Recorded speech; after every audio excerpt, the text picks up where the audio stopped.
Assalamualaikum. So my topic is lesson 3, which is call for Filipino patriotism. So for our learning objectives is first is show concern for the rights of others. The second is practice tolerant behavior towards diversity of view, culture, and belief.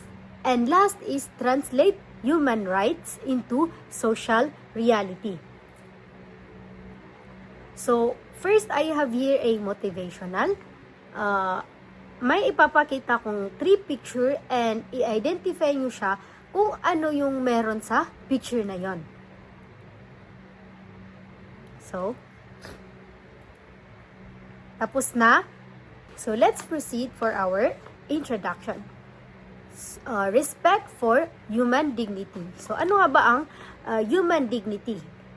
Ang human dignity is that means that every person is important and deserve to be respected. So kung kahit sino pa man tayo, kahit ano pa man yung status natin sa buhay, mahirap man tayo or mayaman, deserve natin na irespeto tayo ng ibang tao. And kahit anong religion ka man galing, kahit mapamarano ka man or Christian, lahat tayo ay, ang bawat isa ay deserve natin na irespeto. So according to Passem Interest by Pom Jan, ma-achieve natin ang peace kapag nire-respeto natin yung ibang tao. So, di ba kapag feel natin na may nagawa tayong masama sa ibang tao, parang wala tayo sa peace natin. So, yun yung ginamit niya doon na na-achieve natin yung peace kapag may respeto tayo sa ibang tao. So, let's proceed naman sa understanding human rights. So, human rights are the basic rights and freedom that belong to every person simply because they are a human. So, from the word itself, human rights, lahat ng karapatan natin na tao.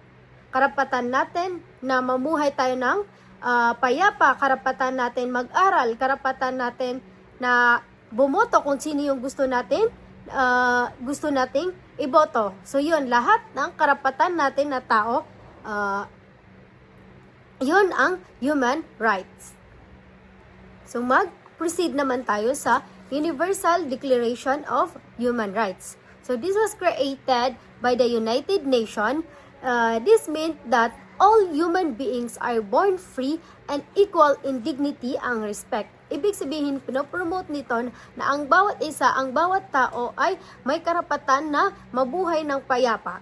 Is education of human rights. Education is important in teaching human rights. So, school helps students understand their rights and responsibilities.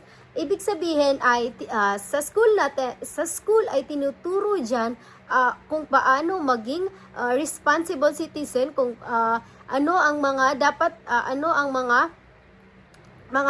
bagay na dapat gawin, and dapat hindi lang natin siya dapat na matutunan lang or malaman lang, dapat ina-apply din natin siya. Like itong mga simple lang na mga paggalang sa ibang tao, clean your surroundings, sa linya dapat luminya ka ng patas. So next naman is rights and responsibilities.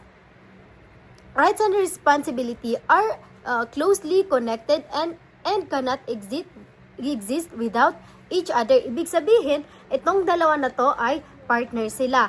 Like for example, for the rights natin na mga tao na irespeto tayo ng ibang tao, and responsibilities din natin na irespeto din natin yung ibang tao.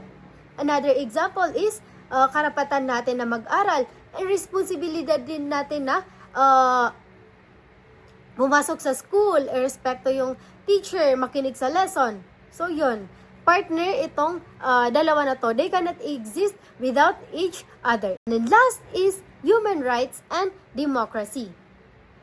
Human rights are the foundation of democracy because they ensure that all individuals are treated equally and fairly under the law. So, ang ibig sabihin naman nito is minimake sure na lahat tayo ay tinatrato ng equal and fairly.